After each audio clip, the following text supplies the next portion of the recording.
In the Grand Kingdom of Eldoria, where ancient castles pierce cloudy skies and royal bloodlines stretch back centuries, power has always come with a price.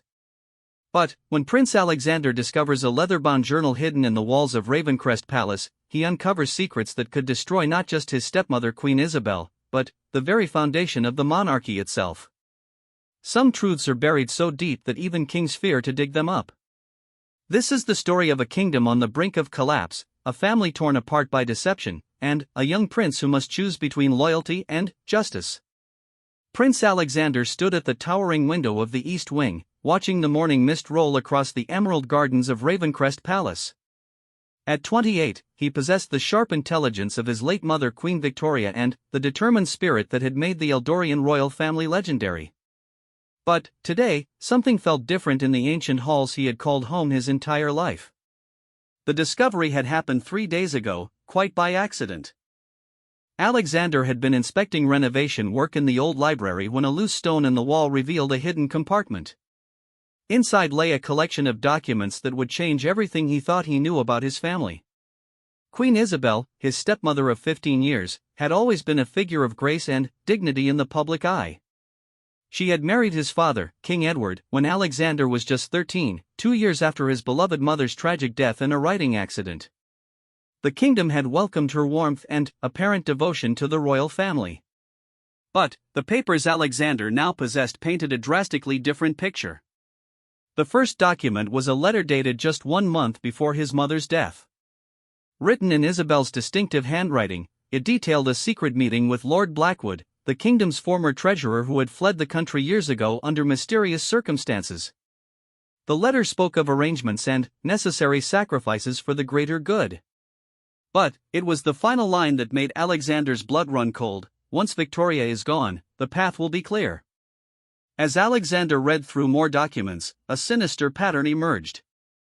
Financial records showed large sums of money moving through accounts linked to Isabel's family estate. Medical reports from the royal physician contained notes about unusual symptoms his mother had experienced in her final weeks, symptoms that, according to these private notes, were inconsistent with natural illness. The most damning evidence came in the form of a coded correspondence between Isabel and several foreign dignitaries. The messages, when decoded using a cipher Alexander recognized from his military training, revealed discussions about weakening Eldoria's alliance with neighboring kingdoms.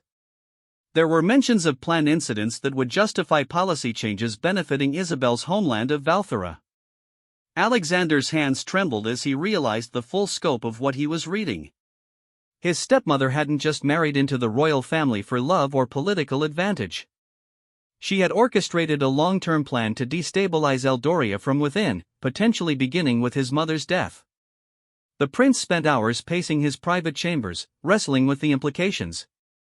If these documents were authentic, it meant that the woman who had raised him, who had comforted him through his teenage years, who had stood beside his father through countless state functions, was responsible for the greatest betrayal in Eldorian history.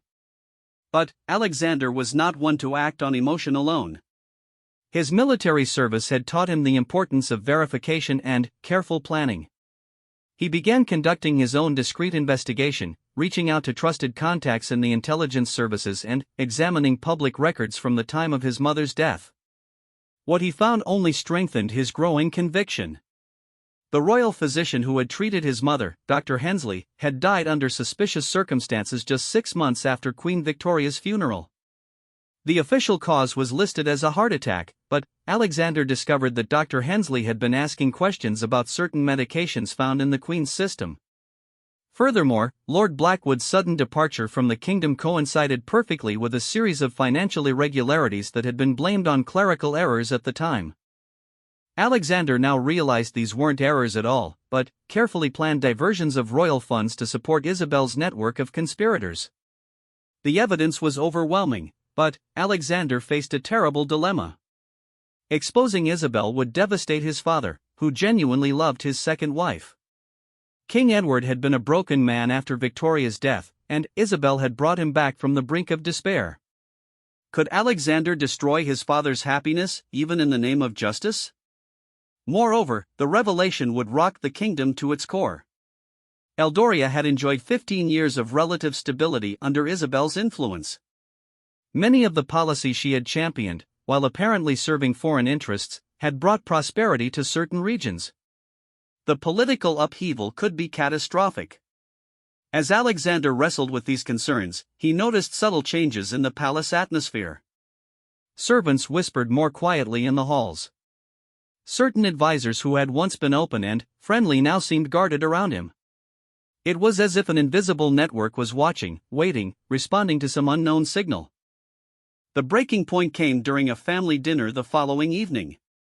Alexander sat across from Isabel, studying her face as she chatted pleasantly with his father about upcoming charity events. She was beautiful at 52, with silver-streaked auburn hair and intelligent green eyes that seemed to miss nothing. Watching her laugh at his father's jokes, Alexander felt a chill of recognition. This was the same woman who had comforted him when he'd struggled with mathematics as a boy, who had attended every one of his polo matches, who had celebrated his military commissions with genuine pride. But now he saw something else in her manner, a careful calculation behind every gesture, every word. When their eyes met across the dinner table, Alexander thought he detected a flicker of something that might have been suspicion, or perhaps acknowledgement. Did she know that he had found her secrets? That night, Alexander made his decision. He would confront his father with the evidence, but, first, he needed to ensure his own safety and the security of the documents. Too many people connected to this conspiracy had met untimely deaths. He couldn't risk the evidence disappearing, or worse, finding himself the victim of an accident.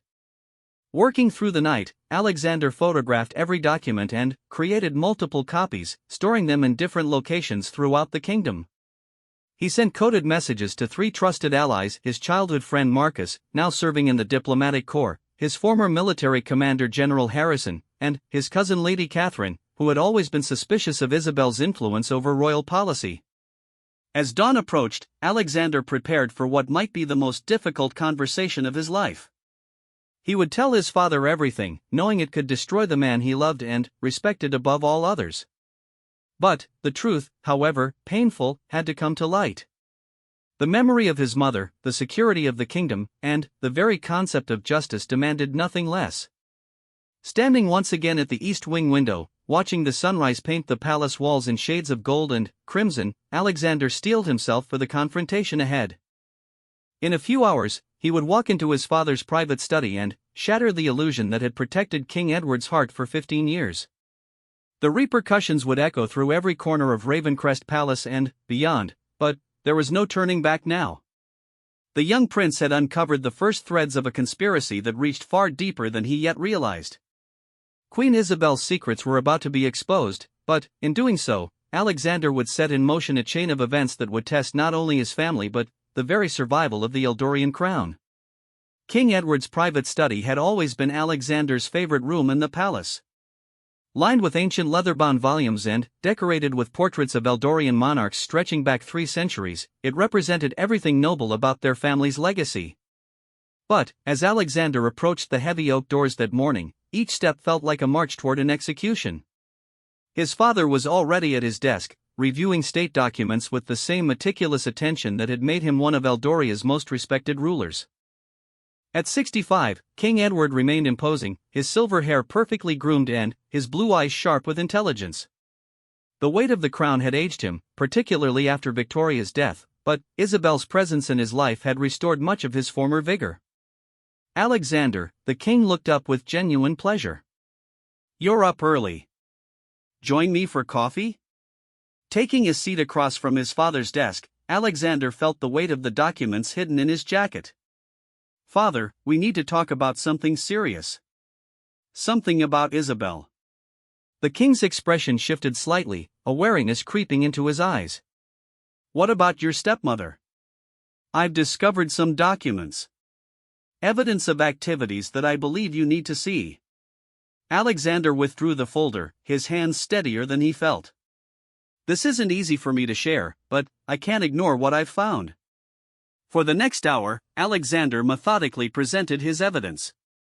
He watched his father's face change from confusion to disbelief to a growing horror that was painful to witness. King Edward examined each document carefully, his legal training evident in the way he scrutinized dates, signatures, and official seals. The handwriting analysis, Alexander explained, confirms these letters are in Isabel's hand. The financial records show money flowing to accounts connected to her family estate. And the medical notes about Mother's final illness. Stop. King Edward's voice was barely a whisper. He had aged 10 years in the span of an hour. These allegations, do you understand what you're suggesting? I understand perfectly.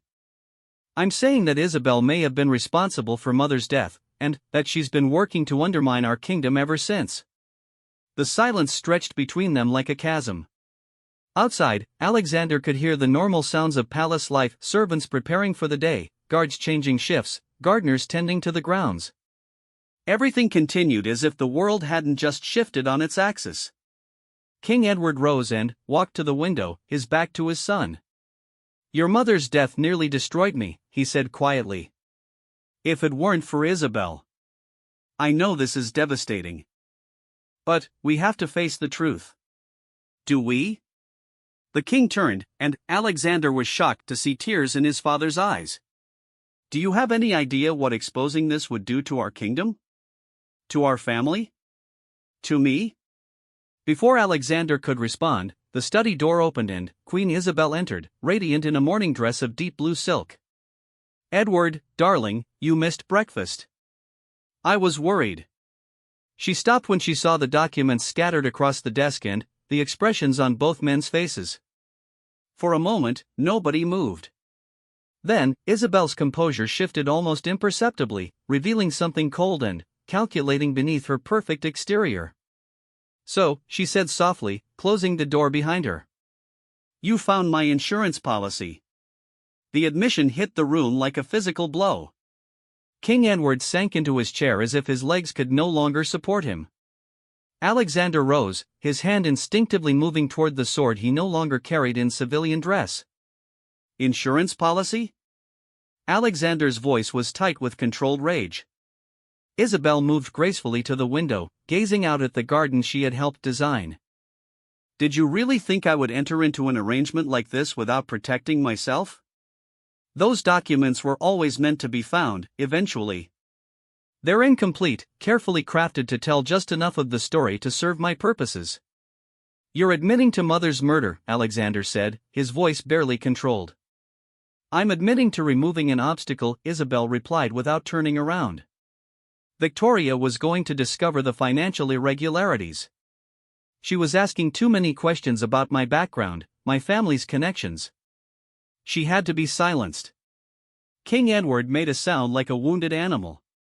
Isabel, how could you? I loved you. I trusted you with everything. Now she did turn, her green eyes filled with something that might have been genuine regret. And I grew to love you too, Edward. That wasn't part of the original plan, but 15 years changes a person. Do you think this has been easy for me?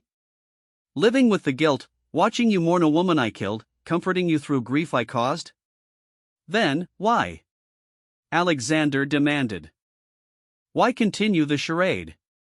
Because the alternative is worse. Isabel's mask of composure was fully gone now, revealing a woman under enormous strain.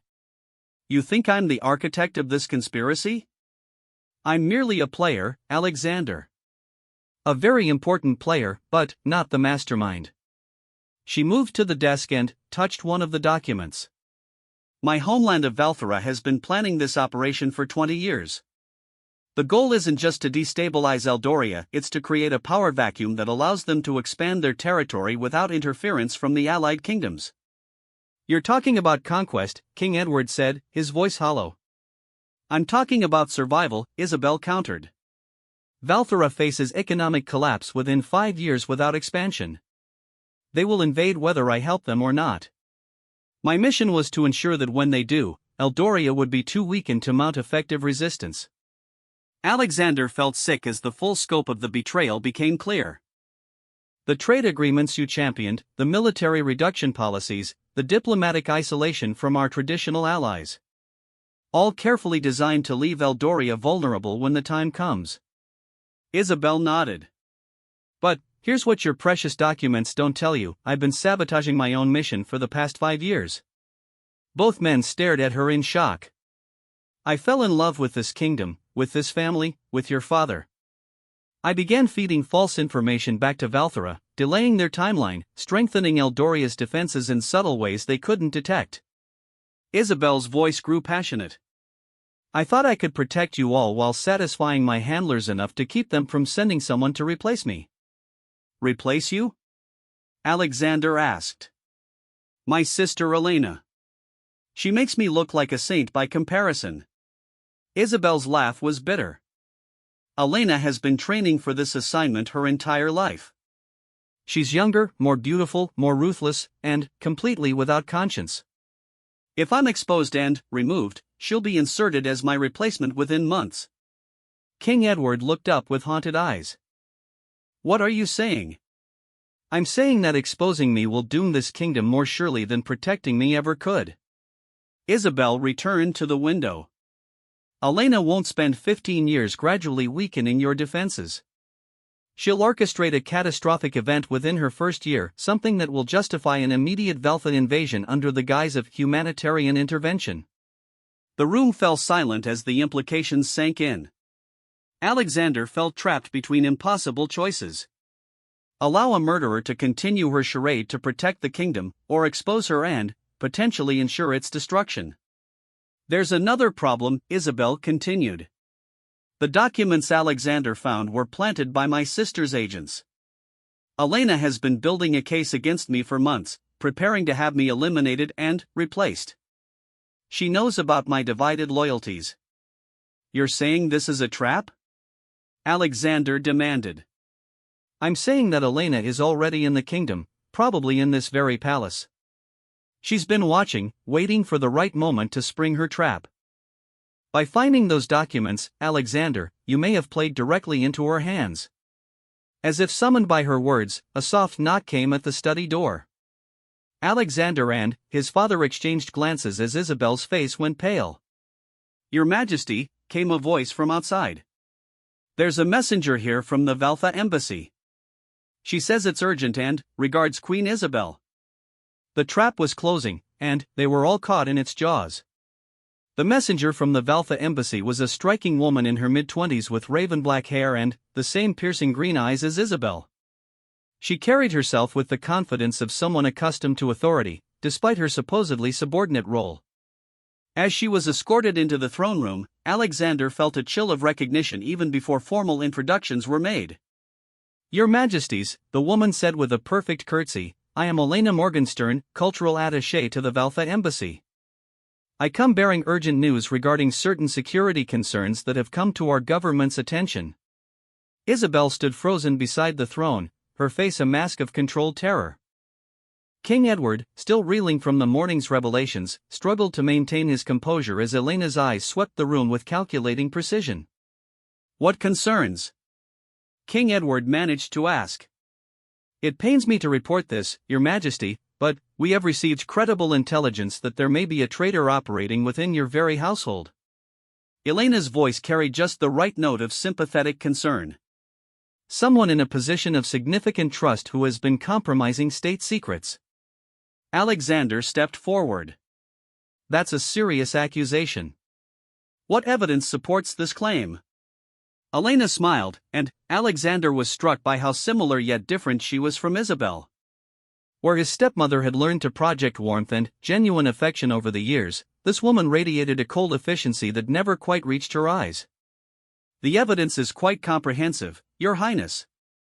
Financial records showing unexplained transactions, coded communications with foreign agents, and she paused dramatically, documented evidence of the systematic poisoning of your late mother, Queen Victoria. The words hung in the air like a death sentence. King Edward's face went ashen as Elena produced a leather portfolio identical to the one Alexander had found. These documents came to our attention through our ongoing cooperation with Eldorian intelligence services. We felt duty-bound to share them immediately. Elena's eyes found Isabel's with unmistakable triumph. The evidence points to a conspiracy spanning 15 years, orchestrated by someone very close to the crown. General Harrison, who had been summoned at Alexander's request, stepped from his position near the wall. Miss Morgenstern, these are extraordinary allegations. Might I ask how Valtha intelligence came to possess internal Eldorian documents? Of course, General, Elena replied smoothly. The documents were recovered during the investigation of Lord Blackwood's activities before his exile. As you know, he had extensive dealings with various foreign nationals, including some from our country. When we discovered evidence of his involvement in this conspiracy, we felt obligated to share our findings. Alexander realized the brilliance of the trap. Elena was presenting genuine evidence of Isabel's crimes while positioning herself as the helpful ally who had uncovered the plot. The fact that she was Isabel's sister would only emerge later, if at all, when it could be explained as an unfortunate coincidence or further evidence of Isabel's duplicity. I suppose, Elena continued, that the next logical step would be a thorough investigation. Perhaps Queen Isabel would be willing to answer some questions about these documents? All eyes turned to Isabel, who remained silent. Alexander could see her calculating, weighing her limited options. If she denied the charges, Elena had evidence to support them. If she admitted guilt, she would be destroyed. If she revealed Elena's true identity and the larger conspiracy, she had no proof beyond her own word against that of a respected diplomatic representative. King Edward finally found his voice. This is a great deal to process. Perhaps we should adjourn while we review the evidence more carefully. Of course, Your Majesty, Elena agreed. Though I should mention that my government has requested permission to provide additional security personnel to assist with this investigation. Given the sensitive nature of the situation, we want to ensure that no further breaches of security occur. The request for Valtha security personnel in the palace was the final piece of Elena's strategy. Under the guise of helping to investigate the conspiracy, she was positioning forces within Ravencrest Palace itself. As the formal meeting concluded, Alexander caught Elena studying the throne room's architecture with the eye of someone planning future occupancy. The realization struck him like a physical blow. This wasn't just about replacing Isabel. Elena was preparing for a complete takeover. Later that evening, Alexander found himself in an unprecedented situation. He was meeting secretly with the woman he now knew had murdered his mother, seeking her help to prevent an even greater catastrophe. They met in the old chapel, a place too sacred for most to consider suitable for surveillance. Isabel knelt before the altar where she had married King Edward 15 years earlier, her usual composure finally cracking under the weight of accumulated guilt and fear. "She'll kill me within a week," Isabel said without preamble. "Elena doesn't take prisoners, and she can't risk me revealing what I know about the larger operation." "What larger operation?" Alexander demanded, though he was beginning to suspect the scope. "The invasion force is already positioned along your northern border, disguised as military exercises," Isabel revealed. "Elena's job is to create the incident that justifies their intervention. My death will be blamed on loyalist forces supposedly trying to silence me before I can reveal the full conspiracy." Alexander felt the walls of the trap closing around them all. "How long do we have?" "Days, maybe less." "Elena has moved much faster than I anticipated." "She's been planning my replacement for months, carefully building relationships with palace staff, identifying key weaknesses in security, mapping every entrance and exit. Then, we have to expose her first." Isabel's laugh was bitter. "With what proof?" "Elena has spent years constructing her identity as a legitimate diplomatic representative. Every document, every reference, every official seal supports her story. Meanwhile, I'm a confessed murderer and traitor." But Alexander was thinking strategically now, drawing on his military training. "She has one weakness: she's rushed her timeline. Moving too fast means making mistakes, leaving traces." "What do you mean?" "The documents she provided today were too perfect, too complete." Real intelligence gathering produces fragments, pieces that have to be assembled. "Elena's evidence looks like it was prepared in advance." Alexander's mind raced through the possibilities. "And the request for additional security personnel, that's not how legitimate diplomatic assistance works." Over the next hour, they developed a desperate plan. Alexander would use his access to intelligence services to investigate Elena's background more thoroughly while Isabel attempted to contact her old handlers in Valthera to confirm the invasion timeline. It was dangerous for both of them, but their only alternative was to wait passively for destruction. As they prepared to leave the chapel, Isabel touched Alexander's arm. "I know you can never forgive me for what I did to your mother. I don't expect forgiveness. But I want you to know that my love for your father, for you, for this kingdom, that was real. Everything else was duty or survival, but that was real." Alexander looked into the eyes of his mother's killer and saw something he hadn't expected, genuine remorse mixed with desperate hope. "If we survive this," he said quietly, "you'll face justice for what you did. But first, we save the kingdom." Outside the chapel, neither of them noticed the small listening device that had been placed near the altar earlier that day, or the figure watching from the shadows of the bell tower. Elena Morgenstern had heard every word of their conversation, and she was already adapting her plans accordingly. The game had become exponentially more complex, but Elena had been preparing for this level of challenge her entire life. Tomorrow would bring new revelations, new crises, and the beginning of the end for the Eldorian monarchy. The attack came at dawn, precisely when the palace guard changed shifts and security was momentarily vulnerable. Alexander was awakened not by his usual servant, but by the sound of breaking glass and running footsteps in the corridor outside his chambers. Within seconds, his military training took over, and he was armed and moving toward the sound of conflict. The scene in the main hallway was chaos. 3 figures in black masks were engaged in combat with palace guards, while what appeared to be a 4th intruder lay motionless near a shattered window. But something felt wrong about the attack. It was too obvious, too theatrical for a genuine assassination attempt. As Alexander rounded the corner toward his father's quarters, he found King Edward being protected by General Harrison and 2 guards. The king was unharmed but shaken, still in his nightclothes and looking older than his 65 years. "Where's Isabel?" Alexander demanded. "Safe," General Harrison reported tersely. "Or so we thought. One of the attackers breached her quarters, but she wasn't there. We can't locate her anywhere in the palace." The pieces of Elena's plan began falling into place in Alexander's mind. The attack was cover for Isabel's disappearance, which would soon be discovered to be either an abduction or, more likely, a murder. Elena would express appropriate shock and sorrow while positioning herself to comfort the grieving king. "Have you found Elena Morgenstern?" Alexander asked. "The Valtha attaché? She's in the safe room with the other diplomatic personnel." "Why?" Before Alexander could respond, a scream echoed from the direction of the queen's quarters. They found one of the attackers standing over what appeared to be Isabel's bloodied nightgown, holding a knife that dripped crimson onto the Persian carpet. But Alexander noticed something the others missed. The blood was too bright, too fresh, and there was far too little of it for a fatal stabbing.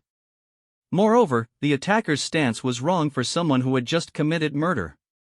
This was performance art, not genuine violence.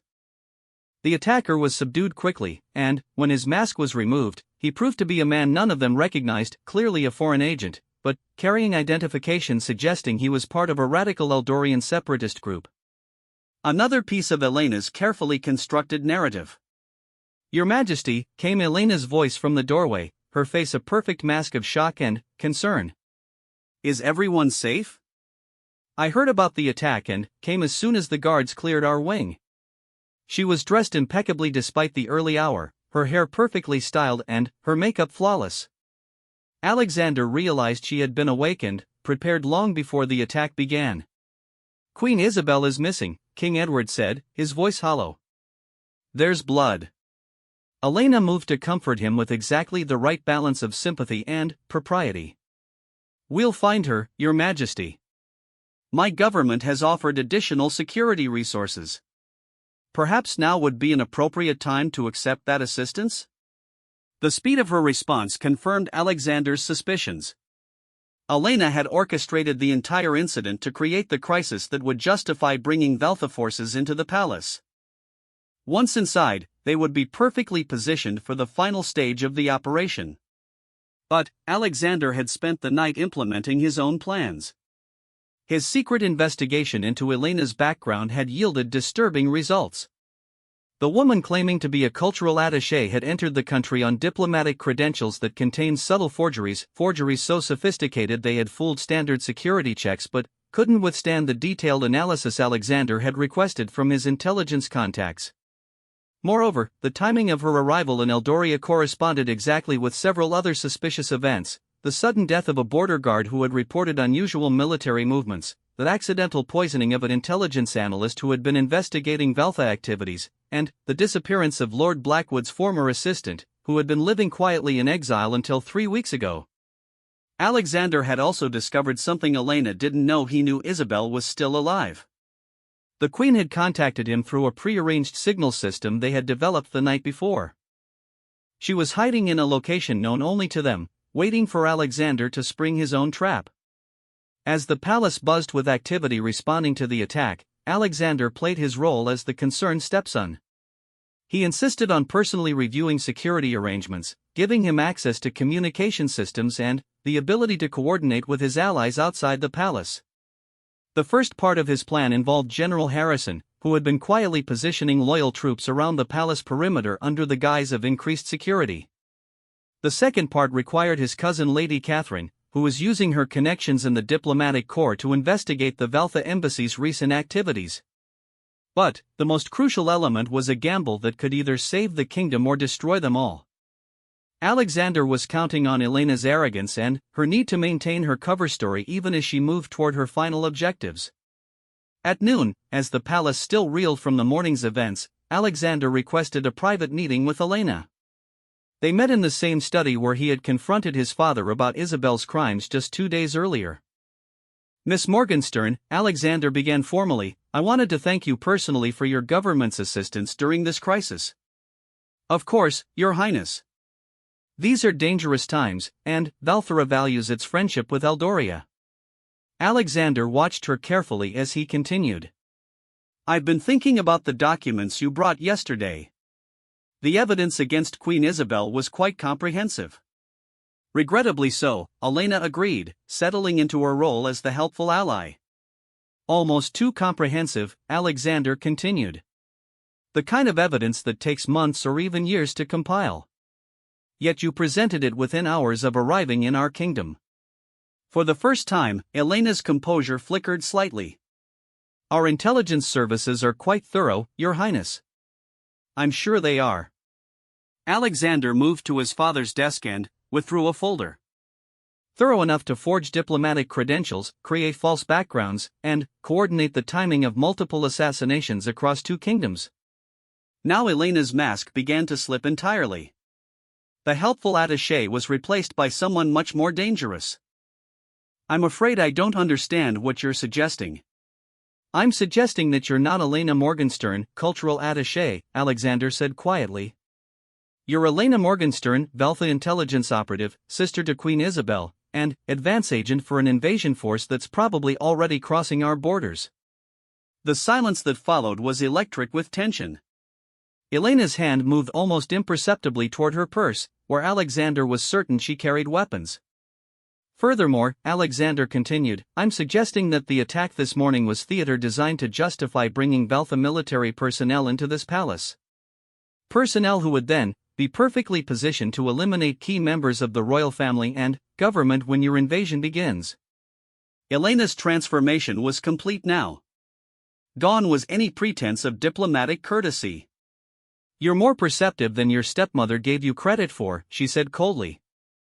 "It's unfortunate that intelligence without power is essentially worthless." "Is it?" Alexander smiled grimly. "Because I've been wondering what would happen if your carefully constructed timeline was disrupted. If your invasion force arrived to find their inside agent compromised and their target hardened instead of vulnerable." Elena's eyes narrowed. "What have you done?" "Let's just say that General Harrison has been having very productive conversations with our allied kingdoms.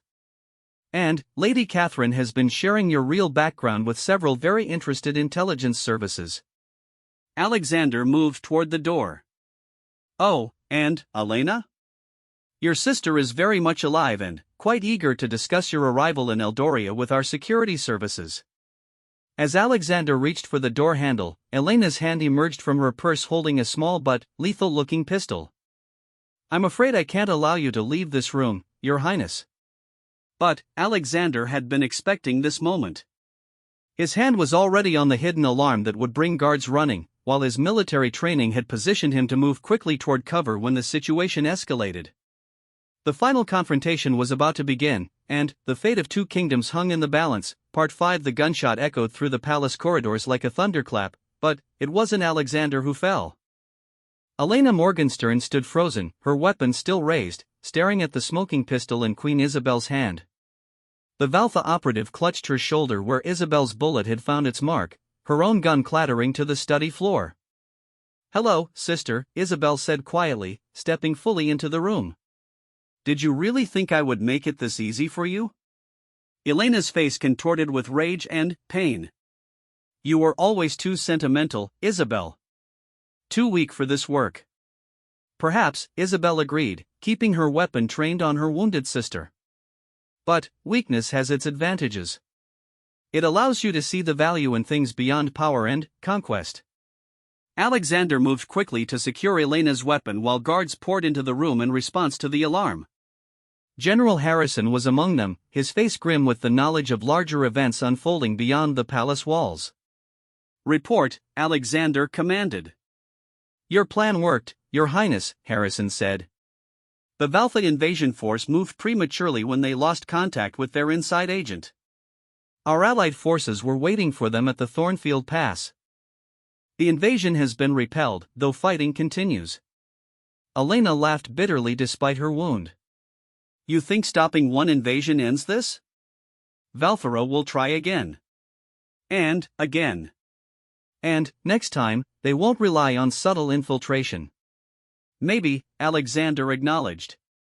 "But, next time, Eldoria will be ready. And we'll have something we didn't have before, the complete intelligence files you and your sister compiled over the past 2 decades.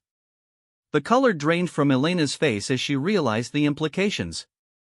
Isabel's 15-year mission had required her to gather comprehensive information about Valtha operations, military capabilities, and long-term strategies. Information that would now be in Eldorian hands.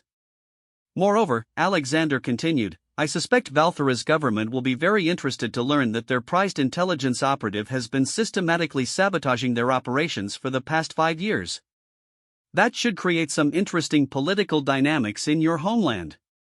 Over the next several hours, as Elena was treated for her wound and prepared for intensive interrogation, the full scope of the conspiracy began to emerge. The sisters' intelligence files revealed not just the planned invasion of Eldoria, but similar operations targeting 3 other kingdoms in the region. Valthera had been planning a massive territorial expansion that would have reshaped the entire continental balance of power. The most shocking revelation came from documents Elena had been carrying evidence that the Valtha government itself was being manipulated by an even larger conspiracy involving merchant guilds and foreign financial interests. Elena and Isabel had been pawns in a game much bigger than either had understood. King Edward, though devastated by the revelations about his wife's past, proved himself equal to the crisis. Within days, he had coordinated with allied kingdoms to share intelligence and prepare collective defenses against future Valtha aggression. The attempted invasion, rather than weakening Eldoria's position, had actually strengthened its alliance network. But the most complex situation remained Isabel herself. She had confessed to murder, treason, and 15 years of espionage against the kingdom she had come to love. Yet her actions in the final crisis had arguably saved Eldoria from conquest. The solution came from an unexpected source. During Elena's interrogation, she revealed that Queen Victoria's death hadn't been Isabel's initiative. The murder had been ordered directly by Valtha intelligence when Victoria began investigating financial irregularities that threatened to expose the entire operation. Isabel had been given a choice: kill Victoria herself or watch Elena do it in a far more brutal and obvious manner. This revelation didn't absolve Isabel of her crime, but it provided context that complicated any simple narrative of guilt and innocence. She had chosen to become a killer to prevent something worse, then spent 15 years working to minimize the damage of her betrayal. Alexander found himself in the unprecedented position of advocating for mercy toward his mother's murderer. In a private meeting with his father, he laid out his reasoning. Justice demands that she face consequences for what she did, he said. But wisdom demands that we consider the larger picture. Isabel's knowledge of Valtha operations makes her invaluable to our security. Her genuine conversion to our cause has been proven beyond doubt. And the circumstances of Mother's death, while not excusing her actions, explain them in ways that matter. King Edward aged visibly as he wrestled with the decision. The man who had loved two women deeply now faced the prospect of losing them both, one to murder, one to justice.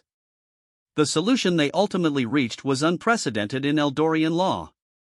Isabel would face trial for her crimes, but with the understanding that cooperation with ongoing intelligence operations and her role in preventing the invasion would be considered in sentencing. She would likely face exile rather than execution, stripped of her titles but allowed to live. Elena, by contrast, would face the full weight of Eldorian justice. Her attempt to orchestrate the kingdom's conquest left no room for mercy, regardless of her value as an intelligence asset. As autumn settled over Ravencrest Palace, Alexander reflected on the lessons of the past weeks.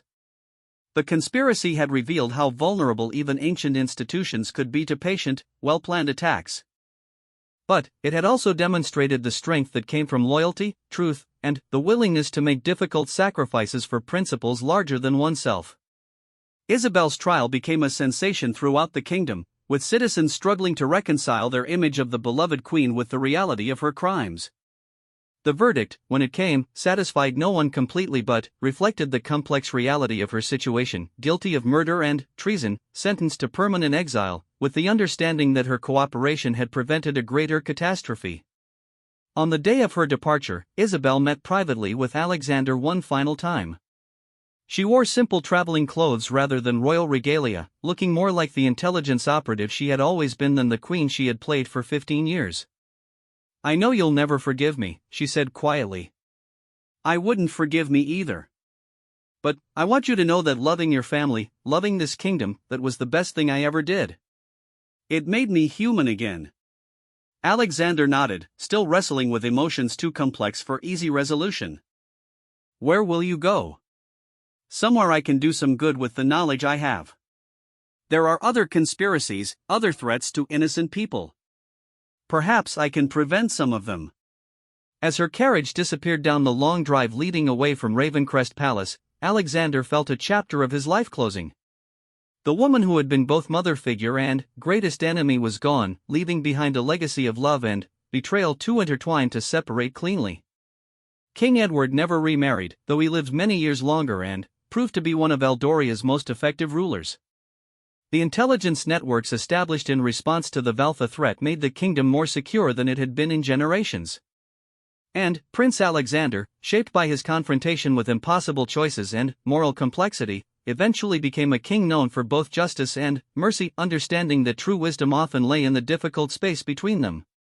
The crown's hidden truths had been exposed, but, in their revelation, the monarchy had found a strength it never knew it possessed.